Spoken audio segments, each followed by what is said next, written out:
बिंदु संयुक्तं नित्यं ध्यायन्ति योगिनः कामदं मोक्षदं चैव ओंकाराय नमो नमः। अविरल शब्दगणौघ प्रक्षालित सकलभूतलकलंगा मुनिविरूपासी तीर्था सरस्वती अर्तुणोदुरितं अज्ञानतिमिरान्ध्यानां ज्ञानाञ्जनशलाकया चक्षुरुन्मीलितमेन तस्मै श्रीगुरुवे नमः। श्री परम गुरुभ्यो नमः। परंपराचार्य गुरुभ्यो नमः। सकल कलुष विध्वंसकं श्रेयसां परिवर्धकं धर्म संबंधकं भव्य जीव मनः प्रतिबोधकारकमिदं शास्त्रं श्री मोलाचा कर्णानुयोग दीपक नामधेयम् अस्य मूलग्रंथकर्तार श्री सर्वज्ञ देवास्तुतग्रंथकर्तार श्री गंधर्वदेवाः प्रतिगंधर्वदेवाः तेषां वचोनुसार साध्यं नेमिचंद्र आचार्येण विरचितम् इदं शास्त्रं श्रोतार सावधानतया शृण्वन्तु। मंगलं भगवान् वीरो मंगलं गौतमो गनि मंगलं कुन्दकुन्दाद्यो जैनधर्मोऽस्तु मंगलं सर्वमंगलमांगल्यं सर्वकल्याणकारकं प्रधानं सर्वधर्माणां जैनं जयतु। वंदे विद्यासागरं वंदे सन्मति।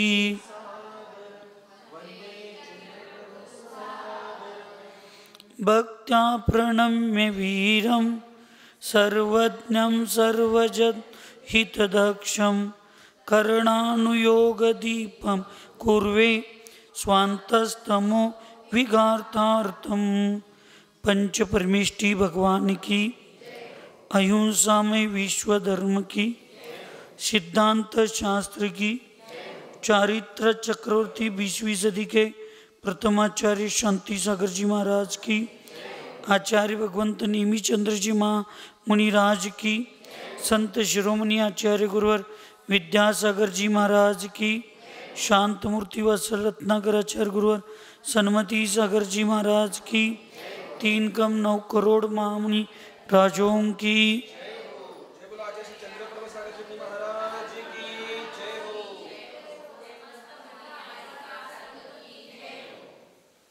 कर्णानुयोग दीपक या महान ग्रंथामध्ये पूर्वचर्चेमध्ये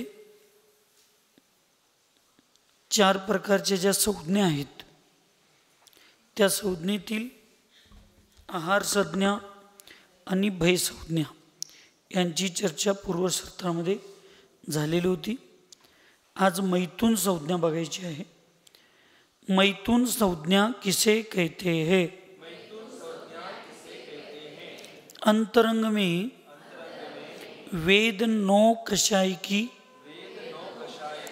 उदीर्णा होने से और बाह्य में कामोत्तेजक स्वादिष्ट और गरिष्ठ रसयुक्त पदार्थों का भोजन करने से अथवा काम कथा नाटक आदि के सुनने से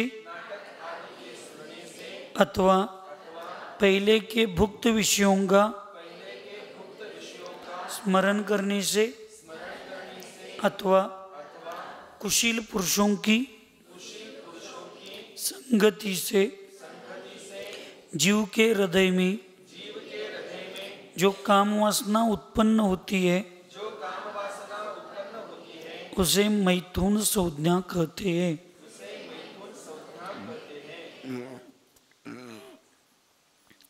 अंतरंगामध्ये वेद 9 कषाय हा सुद्धा चारित्र मोनी कर्माचा भेद आहे।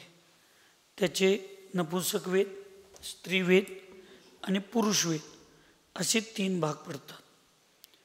पूर्वी एकदा मी सांगितले असं वाटते, तरीही लिंग आणि वेद याच्यामध्ये अंतर आहे। नपुंसक लिंग, स्त्रीलिंग, पुरुषलिंग असे लिंगाचे सुद्धा 3 भेद आहेत। लिंग म्हणजे बाह्य शारीरिक चिन्हांच्या अवयवांच्या माध्यमातून निर्णय घेणे त्याला लिंग म्हणतात। आणि वेद परिणामांच्या माध्यमातून होणारा निर्णय हा वेद असतो. लिंगमध्ये बाहेर बघितल्यानंतर लगेच कळणार स्त्री पुरुष नपुंसक, पण वेदामध्ये बाह्य रूप बघून काही कळत नाही.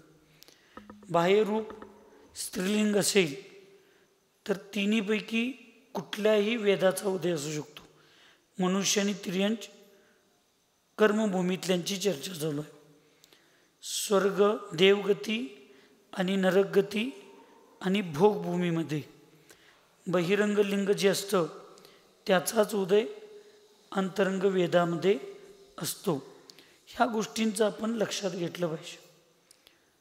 आणि म्हणून वेद अंतरंगामध्ये वेद नो कशाच्या उदीरण्या झाल्यानं आणि बाह्य कामोत्तेजक स्वादिष्ट.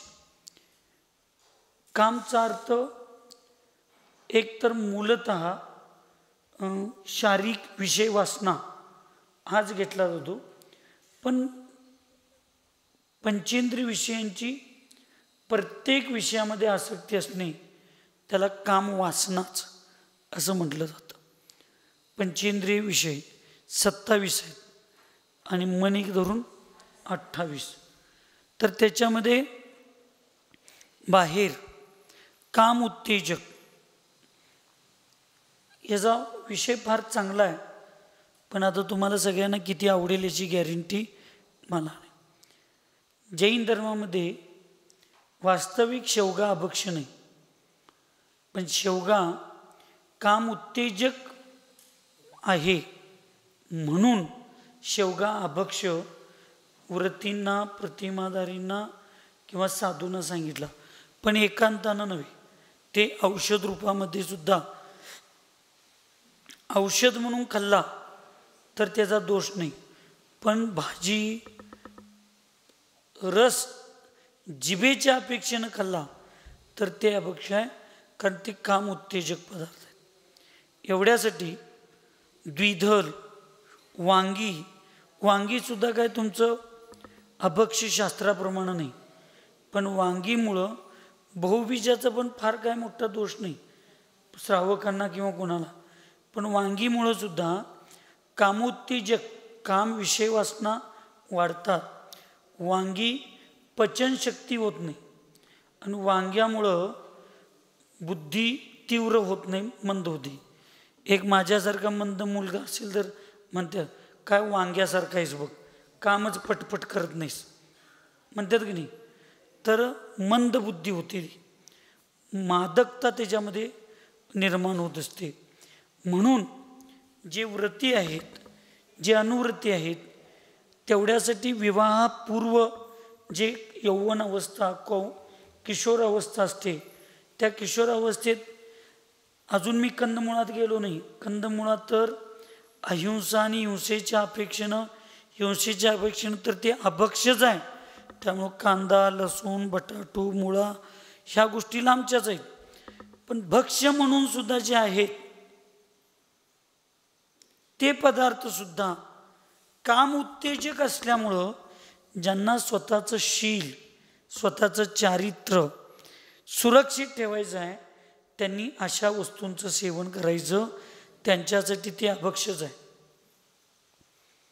आम्हाला लहानपणी आमची आजी म्हणणार शेवग्याच्या झाडाच्या सावलीत जरी 1 तास 2 तास झोपलं तरी मनामध्ये विकार उत्पन्न होतात, एवढी त्याच्यामध्ये विषय भरलेले. म्हणून या गोष्टी स्वादिष्ट आणि गरिष्ठ. मग गरिष्ठामध्ये हे सगळं तुमचं रसमलाई काजू बदाम बेदाणे एवढे येत नाही, पण तुमचं खवा बासुंदी दही पनीर हे सगळे जे पदार्थ आहेत गरिष्ठामध्ये येतात. पण जर साधू उपवास जास्त करत असतील, जर साधू अंतराय जास्त होत असेल, जर साधू विहार जास्त करत असतील, सामायिक आधी उन्हामध्ये बसून असं घोर तपस्या करत असतील तर ते त्यांच्यासाठी अभक्ष नाही. ते उलट त्याच्या शक्तीचा उपयोग त्यांनी आपल्या आत्मकल्याणासाठी करतात. आता हे प्रत्येक साधूंनी आपल्या आपल्या अपेक्षेने विचार करायचा आहे. मी एवढं सगळं खातोय, त्या पद्धतीने मी ते करतोय का, तेवढी तपश्चर्या करतोय का, आपल्या आपल्या मनाला विचारायचं. याचा निर्णय दुसरे कोण घेणार नाही. गरिष्ठामध्ये हे तळलेले सगळे पदार्थ, बटाटू वडा तर अभक्ष्यच आहे, पण केळी वडा सुद्धा गरिष्ठ आहे. कधी तर 1, 2, 4, 8 दिवसातनं खाणं आणि रोज 2, 4 खाणं याच्यामध्ये फरक आहे. डाळीमध्ये उडीद, हरभूर डाळाला गरिष्ठ म्हणलं नाही. इथं गरिष्ठाचं काय घ्यायचं, ज्याच्यामुळे उत्तेजन निर्माण होणार आहेत ते पदार्थ. हरभूर डाळ हे पाचन शक्तीला तुम्हाला खराब आहे, रोग व्हायला निमित्त आहे, पण त्याचा आणि गरिष्ठाचा काय संबंध. इथं स्वादिष्ट हे विलायची याचं सुद्धा सेवन, म्हणजे काय काय कशात येते मी सांगा. अशा रसयुक्त पदार्थांचं भोजन, थोडक्यात तामसिक आणि राजस दोन्ही पद्धतीचं हे भोजन आहे. ते अशा पद्धतीचे विकार, आणि हे मी सांगायला मला काय फार कमीपणा नाही, कोण त्याचा गैरअर्थ काढतील ते काढतील. वर्तमानमध्ये आणि एक 20-25 वर्षाच्या 30 वर्षाच्या पूर्वीची अवस्था बघितला तर मुली 15, 16, 17 वर्ष झाली, 18 वर्ष झाली तर मुली मोठ्या होत नव्हत्या. पण आज आपण बघतोय 14व्या वर्षात 13व्या वर्षात मुलींना ह्या सगळ्या. ह्याचं कारण काय, हा साधूंनी सांगायचा विषय नव्हे, पण आम्हाला ही सांगायची वेळ या लागले, कारण तुमच्या आईवडिलांचं लक्षच नाही. याचं कारण एकच आहे, आज पूर्वी कॉलेजला गेल्यावरच मुलांना मुलींना हे नाश्ता माहीत होता. आज बालवाडी आणि अंगणवाडीच्या मुलींना नाश्ता शाळेत, त्याच्यात अभक्ष्य खायला देणं. त्याच्यात तुम्ही 1ली 2रीची मुलं पिझ्झा, बर्गर, दहीवडा, कुठल्याही डाळीचे पदार्थ ज्याचं पीठ तयार होतंय, कच्चं असेल तर नाही, पीठ तयार होतंय शेंगदाणे सोडून, ज्याच्यातून तेल निघतं ते कडधान्य सोडून बाकीच्या सर्व कडधान्यासोबत, कडधान्याच्या भाजीसोबत दही आणि ताक याचं एका वेळेला सेवन केलं मिसळून, तर जिभेवरची लाळ आणि ह्या सगळ्या गोष्टी एकत्रित आल्या तर सूक्ष्मदर्शिकाली धरून बघा, त्याच्यात 1-2 मिनिटामध्ये असे किडे बुचबुचत असतात. किडांचा असं म्हणजे उत्पत्ती होते, आणि त्यामुळं मांसाहारचा तर दोष लागतोच लागतो, मांसाहारचा दोष लागतोच, पण विषय वाटणं म्हणतात. म्हणून आजकाल मुलांच्या मुलींच्या विनोद म्हणून घेऊ नका. लग्न झाल्यावर पूर्वी 6-6 महिने बायकोचं तोंड नवऱ्याला, नवऱ्याचं तोंड बायकोला माहीत नव्हतं. आता लग्न व्हायच्या अगोदर 6-6 वर्ष, आणि हे सगळ्या एवढ्या लहान वयामध्ये या सगळ्या गोष्टी का उत्पन्न व्हायला लागल्या, याला सगळ्यात कारण हे अभक्ष्य गरिष्ठ असले पदार्थ. हे जेवढे पदार्थ आहेत हे विषयांना उत्पन्न करणार आहेत. म्हणून कधी तर साधूंच्यासाठी ठीक आहे, पण जे कंटिन्यूस, आणि आम्ही काय फार मोठी तपस्या करत नाही, आपल्या परिणामांची सुरक्षा हीच आमची तपस्या, समताभाव ठेवण्याचा प्रयत्न हीच आमची तपस्या. शारीरिक फार परिश्रम आम्ही करत नाही. आणि तुम्ही रोज जर चौक्यामध्ये असले पदार्थ करायला लागला, आणि रोज आम्ही प्रत्येकाच्या घरात एक एक दिवसच जाणार आहे मी, आणि प्रत्येकानं म्हणायचं महाराज आमचे भाव आहेत, लई भक्तीने केले. मग काल केली ती तिच्यात भक्ती नव्हती वे, तुझ्यातच तेवढी भक्ती आहे. बरं रोज एकाच्या घरात जाणार आणि रोज एक एकदाच जाणार आहे म्हणजे चातुर्मासात. प्रत्येकाला वाटतं आम्ही करेल ते सगळं महाराजांनी घ्यायला पाहिजे.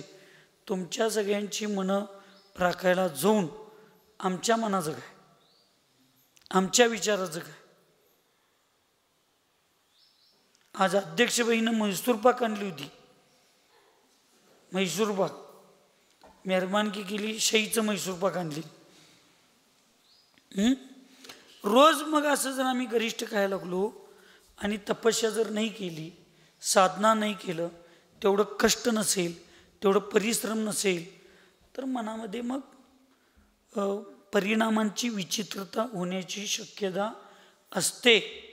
म्हणून आपण साधूंना त्यांच्या रत्नत्रयाला पोषक, त्यांच्या आता आमचे चंद्रभूस सागर महाराज पूर्वेचे, मी पश्चिमेच आहे.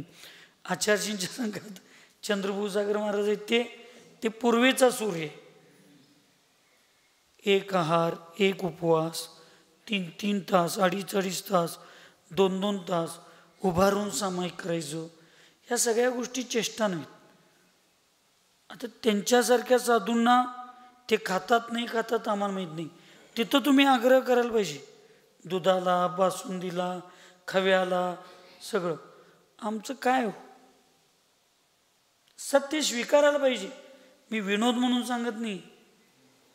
तसं तुम्ही सगळ्यांनी, माझं शारीरिक कष्ट किती आहे, माझं बौद्धिक कष्ट किती आहे, माझ्या शरीराला व्यायाम किती आहे, आणि मी किती खायला लागलो आणि काय खायला लागलो, याचं जोपर्यंत तुम्ही आम्ही गणित घालणार नाही, तोपर्यंत ह्या संज्ञेवर विजय मिळवणं अत्यंत कठीण आहे.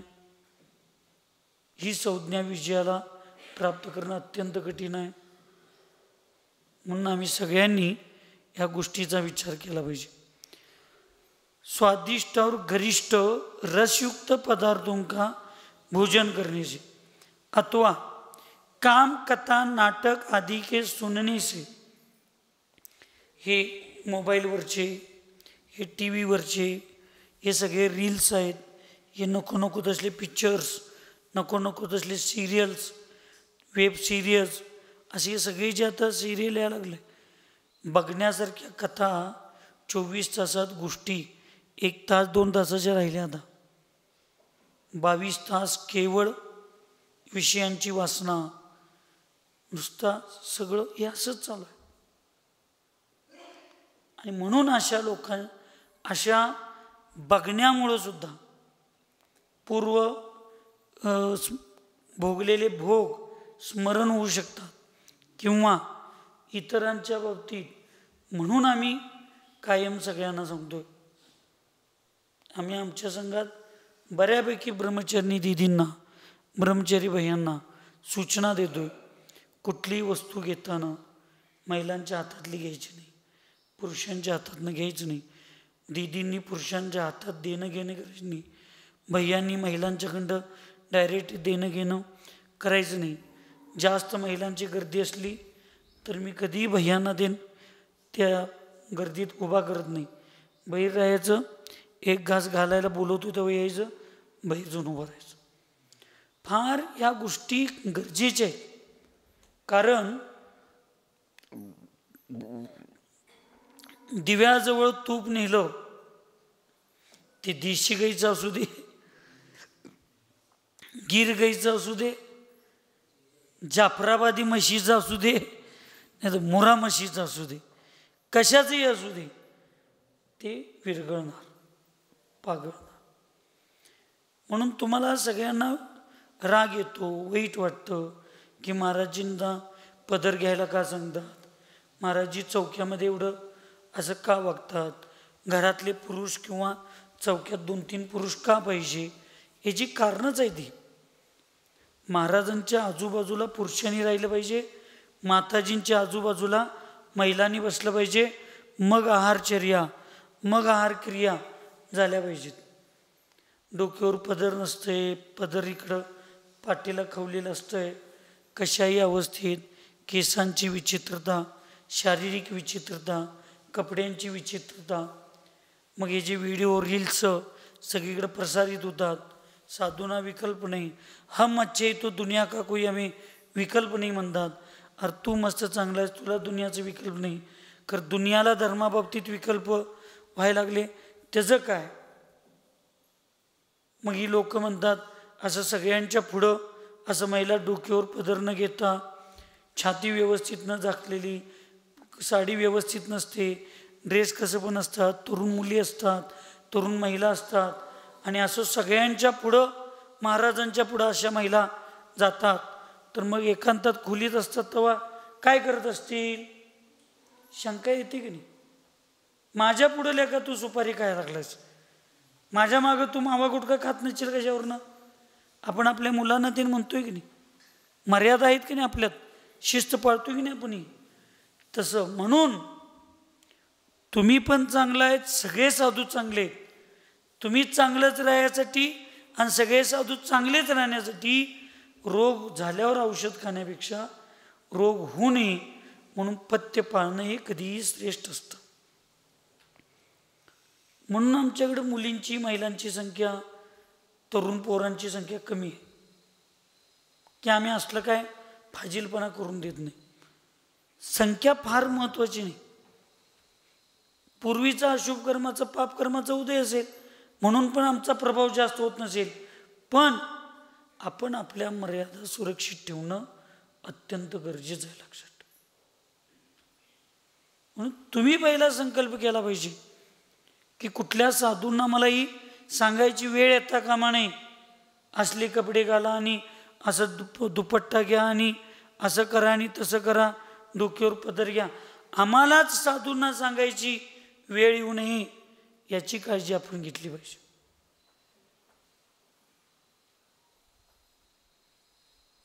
नाहीतर मग हे असले नाटक, कामकथा, असले पिक्चर, असले सगळे बघून मग आणि ऐकून किंवा पहिल्या विषयांना सेवन केलेल्याचं स्मरण होण्याने कुशील पुरुषों की संगती से, इथं पुरुष फक्त स्त्रियांच्या अपेक्षेनं आहे आणि पुरुषांच्या अपेक्षेनं स्त्रिया आणि स्त्रियांच्या अपेक्षेनं पुरुष यांच्या संगतीने जीवाच्या हृदयामध्ये जी कामवासना उत्पन्न होते त्याला मैथुन संज्ञा म्हणतात. जशी संगती तशी मती, आणि जशी मती तशी भविष्यातली गती. हा नियम आहे लक्षात ठेवा, हा नियम आहे. दारूच्या दुकानात जाऊन किती चांगलं दूध प्या आणि तोंड पुसत बहिर्या, लोक तुम्हाला दारू पिऊन, मग तिथं अहंकार चालत नाही. माझ्या आत्म्याला माहिती आहे की मी दूध पिऊन आलोय, लोक काय का म्हणणार, असं प्रत्येक ठिकाणी म्हणून चालत नाही. दिसायला चुकीचं असेल असं वागायचंच नाही, असायला चुकीचं आहे ते तर वागायचंच नाही, पण दिसायला सुद्धा चुकीचं दिसेल असे कुठले व्यवहार ठेवायचे नाही. म्हणून या सगळ्या गोष्टी फार सांभाळून राहणं, फार सांभाळून करणं गरजेचं आहे. त्याला मैथुन संज्ञा असं म्हणतात. परिग्रह संज्ञा किसे कहते हैं? अंतरंग में लोभ कषाय की उदीर ना होने से और बाह्य में भोगोपभोग के साधनभूत पदार्थों को देखने से अथवा पहले के भुक्त पदार्थों का स्मरण या उनकी कथा सुनने से और ममत्व परिणामों से जीव के हृदय में जो परिग्रह, अर्जन, रक्षण, संग्रह की बुद्धि होती है उसे परिग्रह संज्ञा कहते हैं. तुमच्या माहितीसाठी सांगतो, स्पर्शेंद्रियांच्या भावना उत्पन्न व्हायला निमित्त 4 इंद्रिय आहेत. खाण्यामुळं रसनेंद्रिय, हे तुम्ही सुगंधी द्रव्य सगळं लावून साधू संतांच्या पाशी येत आहे. एक तर ते अशुद्ध आहे, हिंसक आहे, त्यामुळं पहिला आम्ही जैनच राहिलो नाही. आणि अशा नाकाच्या घ्राणेंद्रियाच्या माध्यमातून मनामध्ये विषयांची उत्पत्ती अथवा समोर तुमच्याकडं बघण्याचा स्नेहभाव, रागभाव उत्पन्न येण्यासारखे सौंदर्य प्रसाधने किंवा अशा पद्धतीचे डोळ्याला म्हणजे विचलित करणारे असे कपडे, असे फॅशनेचे कपडे, पातळ कपडे, छोटे कपडे, हे तुमच्या बोलताना गुरूंच्या बरोबर, साधूंच्या बरोबर बोलताना अगदी नॉर्मल बोलणं पाहिजे. मी सांगायला तुम्हाला वाईट वाटेल, पण हे सत्य आहे. नॉर्मल बोलणं पाहिजे. शब्दामध्ये असं जादू केल्यागत शब्दाचा खेळ करत, शब्दांना बोलताना असं अगदी विषयांची उत्पत्ती होईल असं कर्णेंद्रियाला वाटेल असं सुद्धा नाही बोललं पाहिजे. डोळ्यांना, साधूंना विषयांच्या उत्पत्तीला निमित्त ठरेल असे कुठले कपडे घातले नसले पाहिजे, असं बोललं नसलं पाहिजे. चालताना साधूंच्या पुढं सुद्धा म्हणजे मी काय सांगायला लाजत नाही, कारण हे सगळं ही मर्यादा ठेवूनच मर्यादेचं उल्लंघन व्हायला लागलं. हे महिलांना ठुमुकदार चालणं म्हणजे असं नखरं म्हणा थोडक्यात, हे मंदिरात आणि साधूंच्या पुढं हे करणं योग्य नाही. महिलांनी कधी साधूंच्या पुढं पळत जायचं नाही. महिलांनी साधूच्या समोरनं कधी पाठ करून जायचं नाही. एक तर अविनय आहेच, तो पापच आहे. पण साधूंच्या पुढं महिलांची शारीरिक रचना अशी झालेली असते, साधूंच्या डोळ्याच्या नीट समोर कधी महिलांनी पाठ करून चालायचं नाही, पळायचं नाही. आज आम्हाला हेच बायकांना कळत नाही, हेच मुलींना कळना झाले. भक्तीचा अर्थ संपून गेला. शाह महाराज चौक्यातनं तिकडं चाललं, बायका पुरी अशा स्पर्धा लावल्यागत पळत्यात रस्त्यानं. अन्य समाजाची लोक आहेत, तरुण मुलं रस्त्यावर आहेत. सगळ्यांची तो दृष्टी चांगली असते असं नाही. अशात कुठंतरी आपल्या मनात, आपल्या पण मनात बदल होऊ शकतं, त्या लोकांच्या मनात येऊ शकतं. खाली हिंसा होते, इर्यापत्रात नाही. भाड शिवलं म्हटलं की आहे तसंच पाणी वाटायचं, तशीच वल्ली कपडे. महिलांना शोभतंय का? मुनी महाराजांच्यावर विहार करायला लागलोय. पावसाचे दिवस आहेत, पावसाळ्याचे दिवस आहेत, त्याला काय भक्ती म्हणतात? ही सगळी अंधश्रद्धा आहे, ही सगळी प्रदर्शनाची भक्ती आहे. ही सगळी काय याच्यात श्रद्धा नाही. विवेक शून्य भक्ती कधीही पुण्याला निमित्त ठरणार. विवेक शून्य समर्पण हे कधी तुमच्या पुण्याला निमित्त ठरणार नाही, पापकर्माच्या निर्जला. म्हणून पाऊस चालू आहे, अशा वेळेला आपण कधीही दिगंबर मुनी महाराजांच्यावर तुम्ही महिलांनी, मुलींनी विहार करणं. जे साधू अत्यंत फास्ट चालतात, मी पण असेन त्याच्यात, तर नाही. एक तर निवेदन, महाराजजी थोडं शिस्तीत चला, नसेल गप गाडीतनं बसा आणि पुढं जाऊन स्वागताला थांबा जावं. पण साधूंच्यावर पळत जाणं, साधूंच्या मागं पळणं. आम्हाला लई जण म्हणतात तुमच्या दिदींच्यात गाव असं, तुमच्या दिदी तुमच्या विहारात कधी येतच नाहीत, तुमच्या दिदी कधी विहारात चालतच नाहीत. चालत नाही, आम्हाला चालत नाही.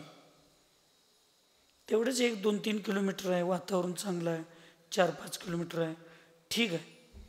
आम्हाला वेळ कमी असते, आम्ही फास्ट जात असतोय. आणि उगाच बायका महिला मागं जर पळत आल्या, रस्त्याला दिसायला चांगलं दिसते का सांगा बघूया?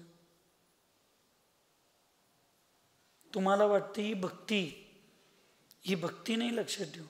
ही वरची जी संज्ञा आहे ना, त्या संज्ञाला, स्वतःच्या संज्ञेला आणि इतरांच्या संज्ञेला उत्पन्न करण्याचे हे सगळे बाह्य निमित्त आहेत, हे लक्षण आहेत.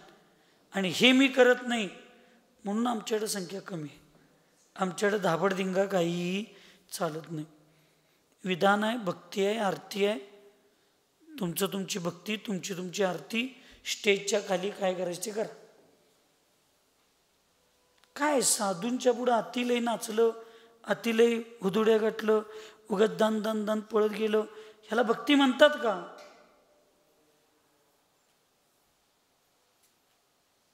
नाही. हे सगळे मैथून संज्ञेला बाह्य निमित्त आहेत.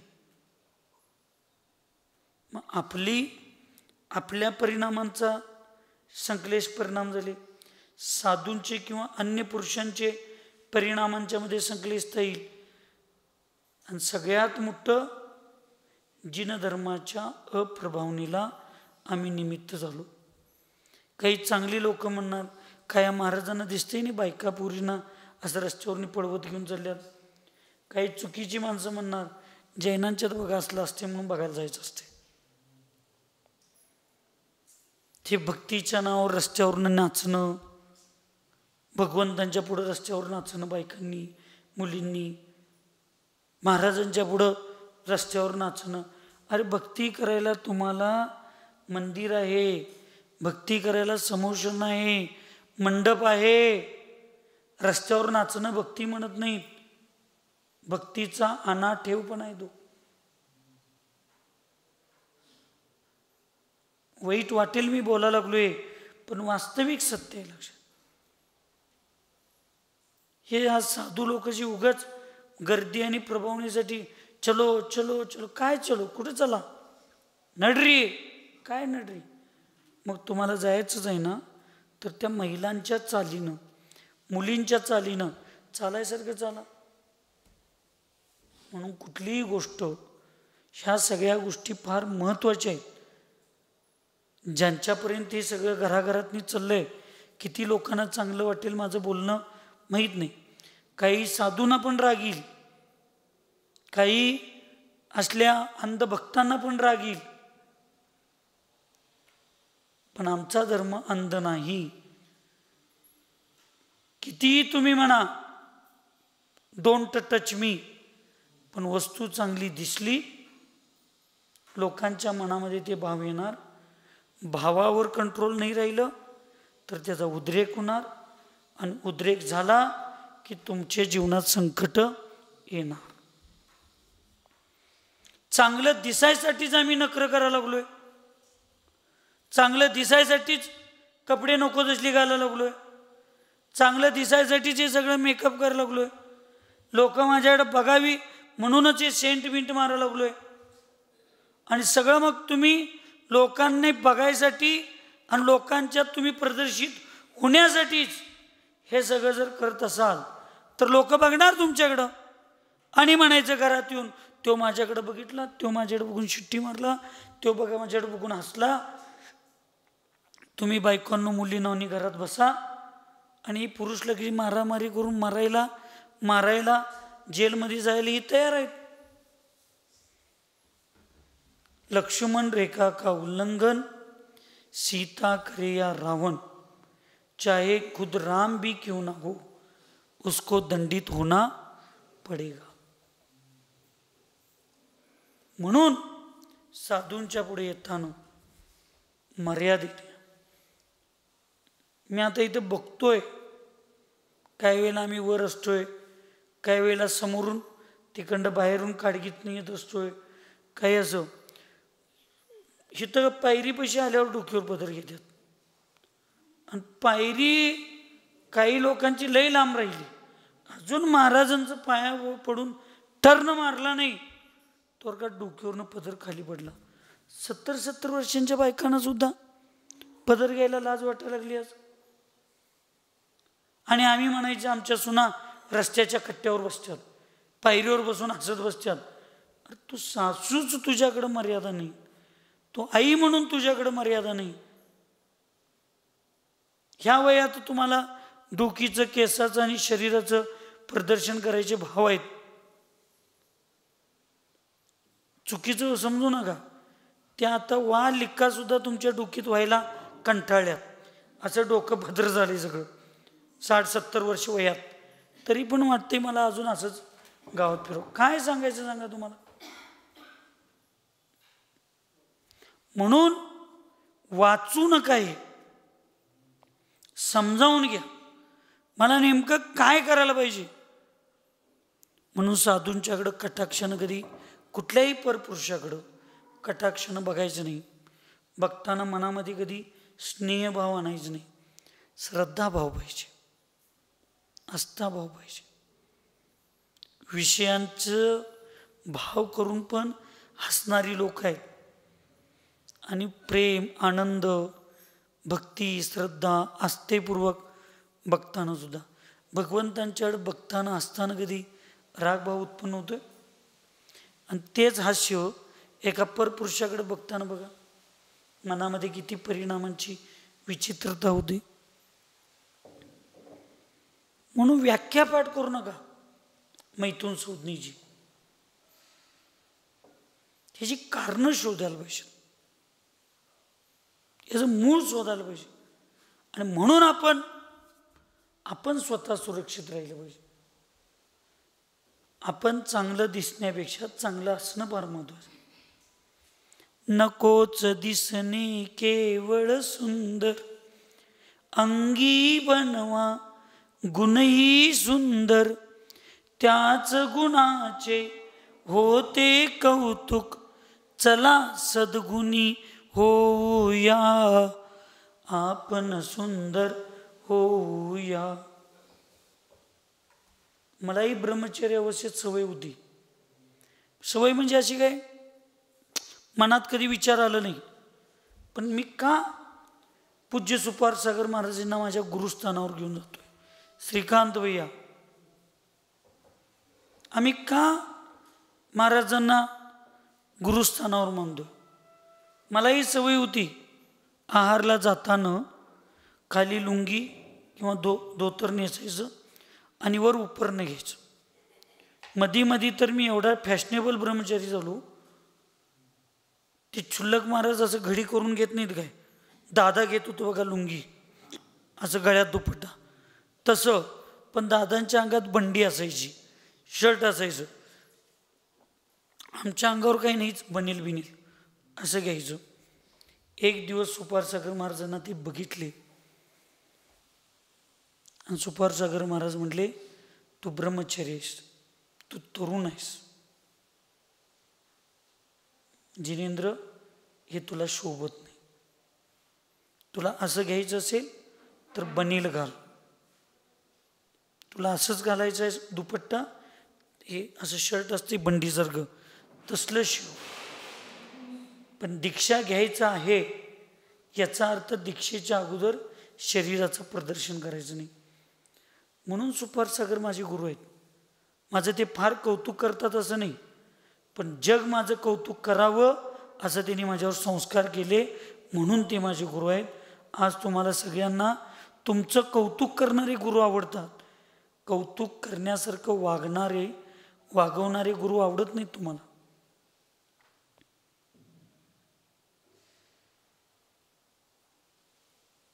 आम्ही आहे तसं आम्हाला स्वीकारणारे गुरु. आमचं महाराज आम्हाला लई समजावून घेते. तो चंद्रपूर सागर काही समजावूनच घेत नाही. मी तुम्हाला फार समजावून घेईन, पण भविष्यात कर्म तुम्हाला समजावून घेणार नाही, लक्षात घ्या.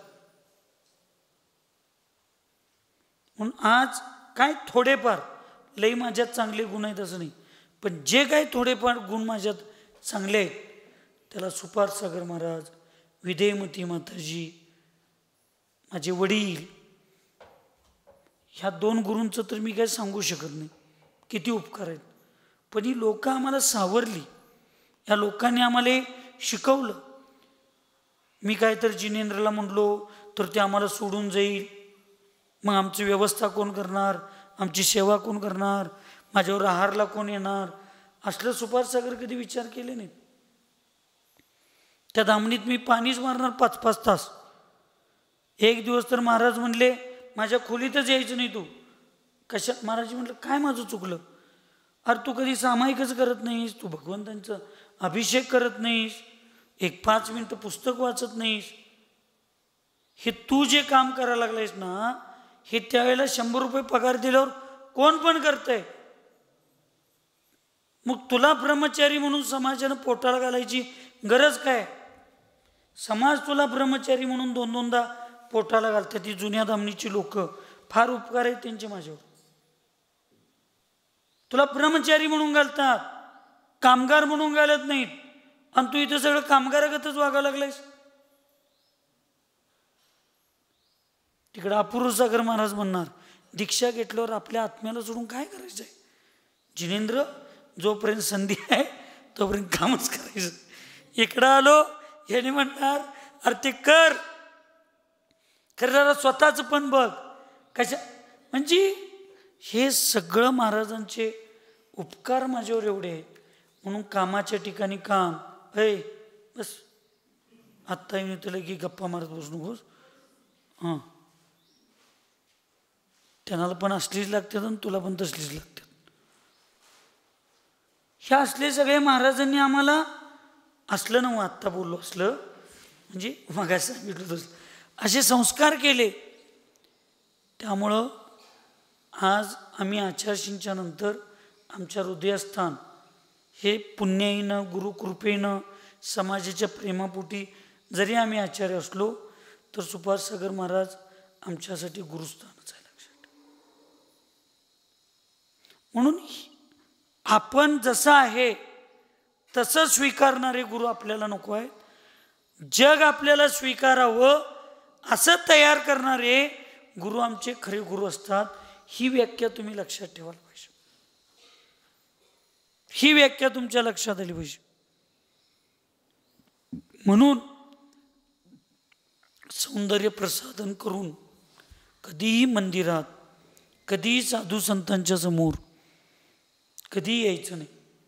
कारण घ्राणेंद्रियांच्या निमित्तानं सुद्धा विषयांची उत्पत्ती होऊ शकते.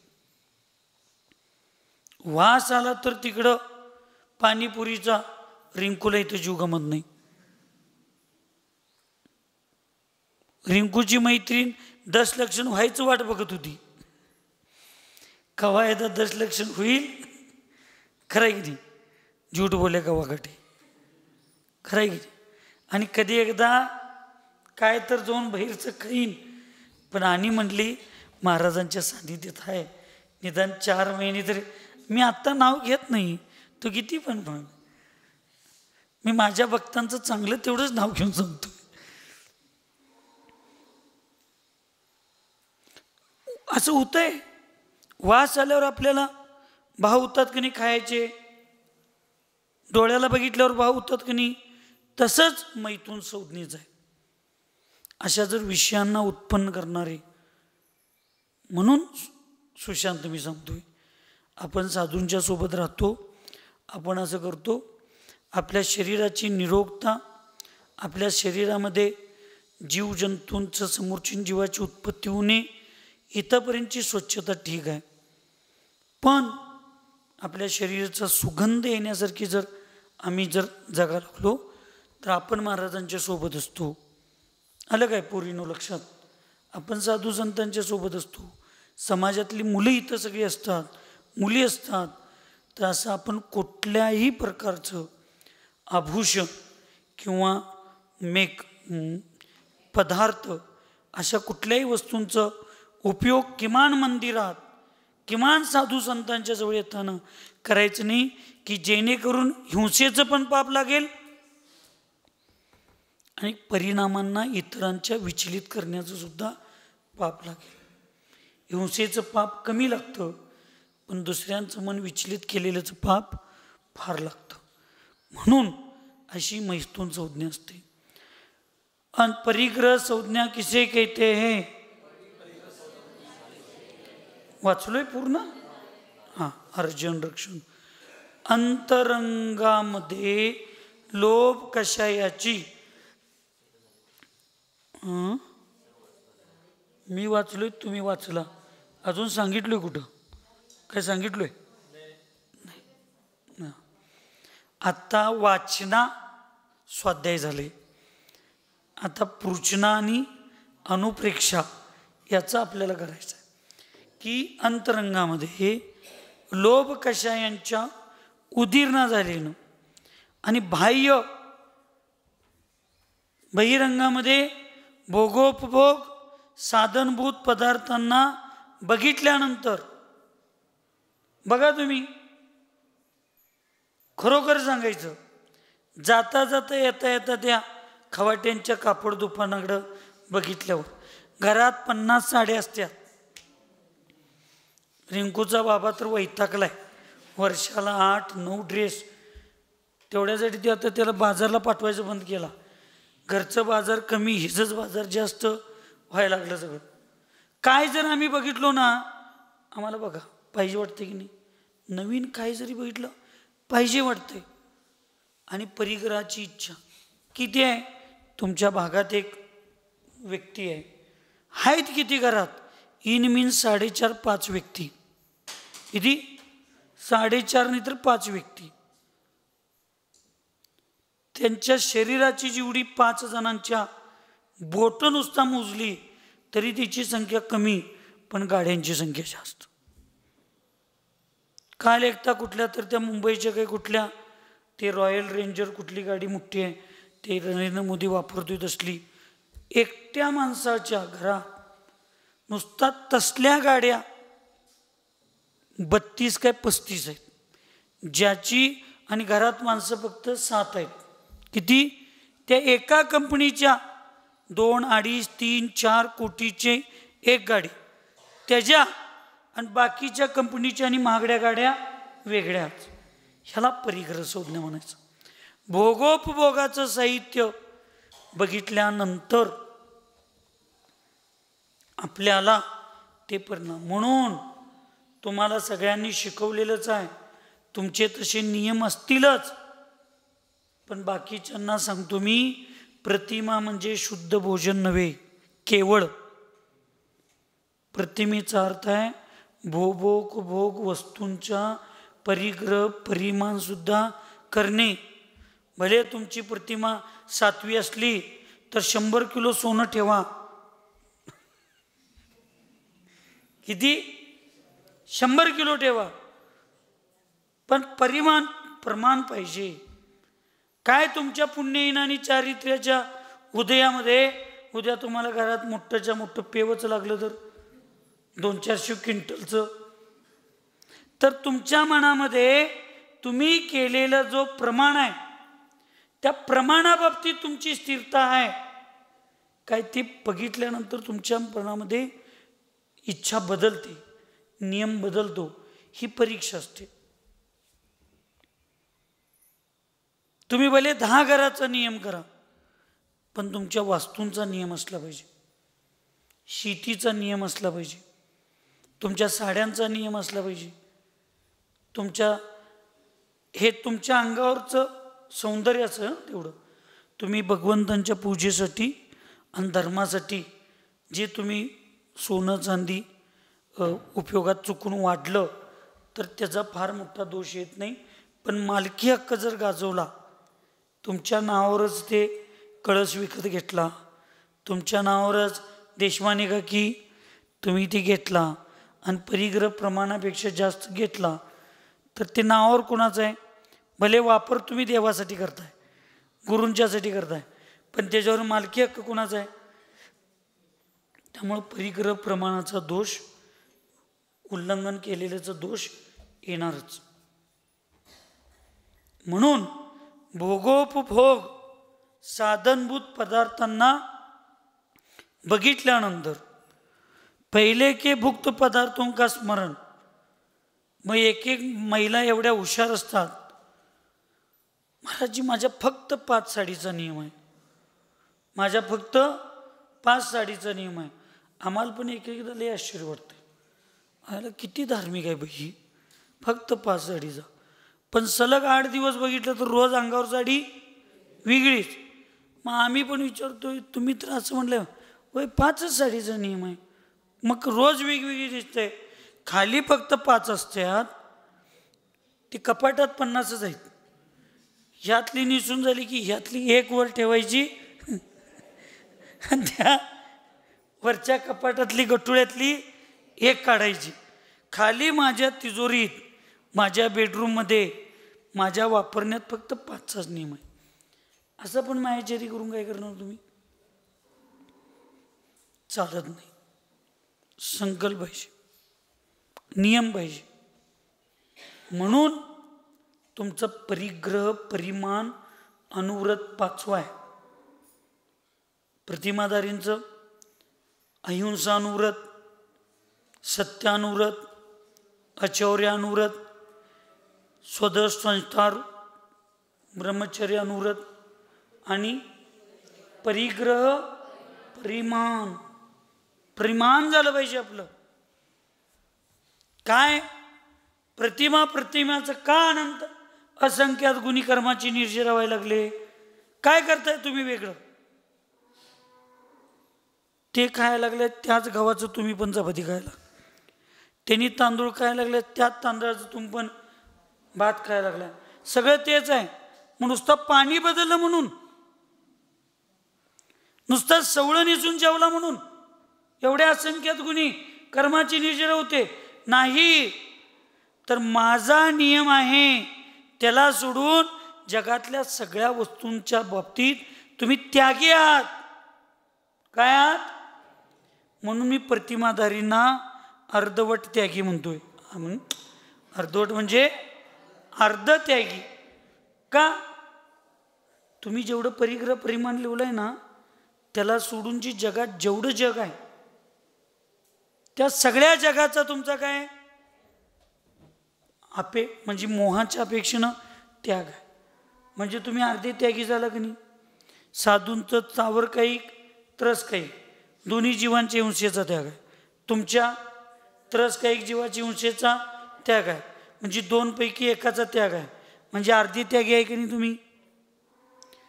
म्हणजे प्रतिमा म्हणजे आम्ही नुसता खाणं पिणं आणि पूजन नव्हे. प्रतिमा हा भाव. मग किमान हे परिग्रहाबाबतीत जसं आम्ही अर्ध्या साधूंच्या मध्ये गणतो, तसे परिमाणामध्ये, परिणामामध्ये साधूंचे परिणाम एवढे उज्ज्वल असतात तर त्यांच्या निम्म्यानं तरी आमचे परिणाम उज्ज्वल असायला पाहिजेत की नाही. ही प्रतिमा आहे, ही अनुव्रत आहे.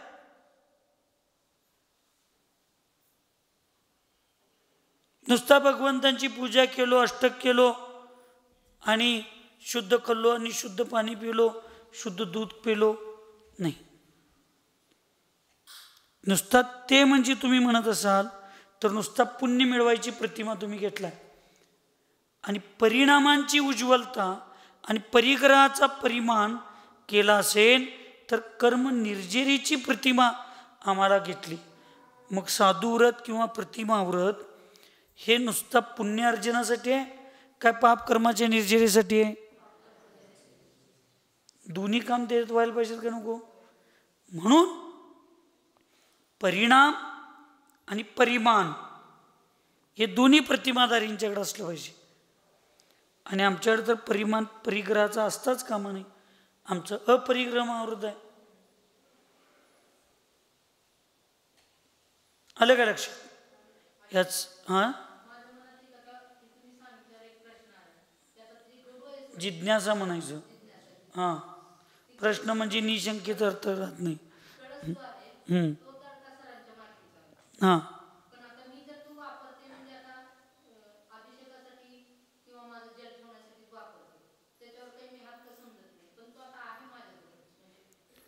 असू दे की. मी काय सांगितलं, तुमचं एक 5 तोळं सोनं स्वतःसाठी वापरणार असा परिग्रह परिमाण तुम्ही केला आणि ऑलरेडी तुमच्याकडं 5 तोळे सोनं आहे आणि आत्ता तुम्हाला भाव झाले की मला भगवंतांच्या पूजेला मला एक सोन्याचा कळस किंवा ही वस्तू पाहिजे.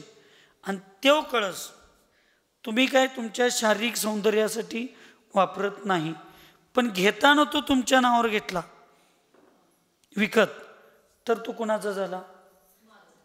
मग 5 तोळ्याच्या वरचं ते वाटलं की नाही, तिथं दोष लागणार. तो आहेच तो सरांचा कळस. आणि तो तुम्ही पती पत्नी दोघं मिळून असताना तुम्ही त्याचा उपयोगच कशासाठी करत होता? त्यांनी अभिषेकला करत होते, त्याच्यासाठीच घेतलाय. आज तुम्ही ती घेऊन तुम्ही काय करताय? तुम्ही त्या आपल्या ग्रुपच्या मुलांना, गरीब लोकांना भगवंतांचा अभिषेक कोण करतात त्यांना तुम्ही देऊन काय करताय? ते अभिषेक भगवंतांचा करता काय? कधी कधी तर त्याच्यात तुम्ही उपवास केल्यावर त्याच्यात घेऊन पाणी पिताय, नाही ना का? म्हणजे सगळा उपयोग कशासाठी येतो? भगवंतांच्यासाठी आहे. मग ज्या दिवशी तुम्ही दीक्षा घेशीला, ज्या दिवशी तुम्हाला अजून पुढं वाढायचं आहे असं ठरेल, त्या दिवशी एक तर तो कळस तुम्ही सरांचा आहे म्हणून सरांच्या वारसदारांना द्या, नाहीतर त्यांचा खरा वारसदार मी आहे.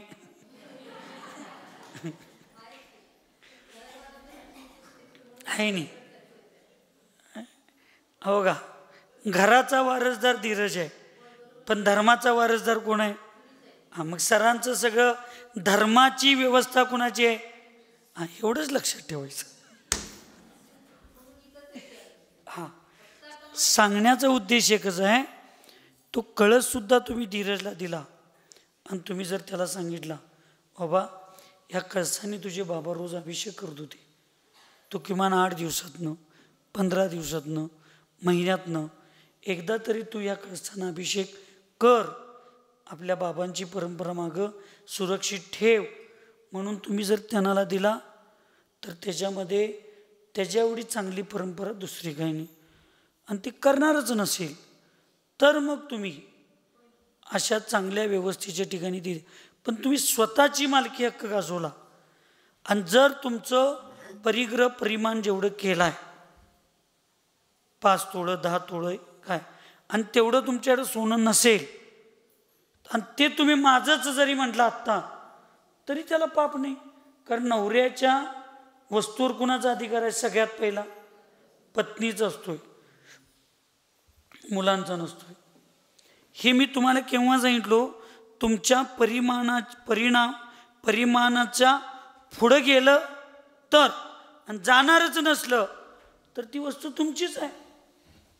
म्हणून निर्दोष आपण या सगळ्या गोष्टी बघितल्या पाहिजेत. भुक्त पदार्थों का स्मरण या उनकी कथा सुनने से आणि पमत्व परिणामों से जीवाच्या हृदयामध्ये जो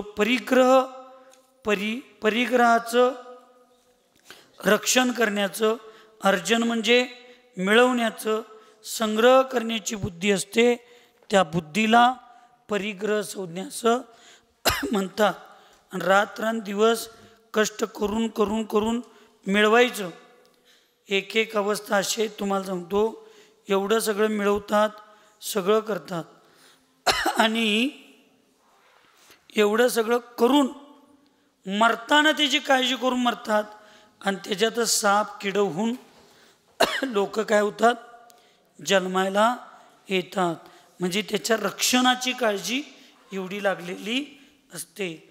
म्हणून या 4 संज्ञा व्यवस्थित समजावून घेऊन या 4 संज्ञांच्या पासून आपण दूर होऊन आपल्या परिणामांची शुद्धी व्हावी आणि सगळ्यांना भगवंत तेवढं पुरुषार्थ द्यावा, एवढीच मंगलमय भावना करून सुखी रहे सब जीव जगत में, कोई कभी न घबरावे, वैर पाप अभिमान छोड़ जग, नित्य नए ओम नमः, सबको क्षमा सबसे क्षमा.